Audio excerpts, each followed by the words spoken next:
असं बडवायचं असं, असा आवाज यायला पाहिजे म्हणजे तुमच्या पातोळी बरोबर होतात. हे बघा असं व्हायला पाहिजे पीठ. बघितलं असं चिकटत नाही हातात बघा. म्हणून आपण थोडंसं असं पाण्याचा फटका घ्यायचा. हे असं करायचं, हलक्या हाताने करायचं हां, एकदम दाबायचं नाही, हलक्या हाताने. आणि हे जे असतं ना हे काढून टाकायचं.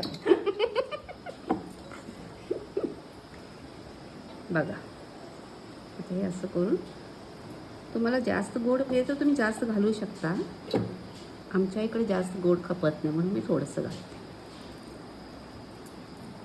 ओके, हे बघा असं. हे आमच्या कोकणाच्या पद्धतीचे पातोळ्या. हरतालिकेच्या वेळेला आम्ही हे खास करतो. मग आपली ही कड आहे ना, ही कड ना अशी करून इथून अशी दुमडून घ्यायचं आणि इथं हलक्या हाताने असं चारी बाजूला असं आपण व्यवस्थित दाबून घ्यायचं. म्हणजे ना ती आपलं जे पाणी असतं ना ते सुटत नाही ह्याच्यातून आणि तो गोडसरपणा आत टिकून राहतो.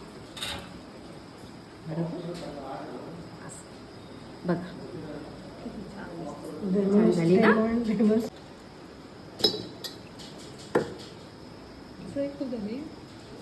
चालतं तसं आपण दुमडून घ्यायचं. बघा तिनं बघा किती छान केलंय.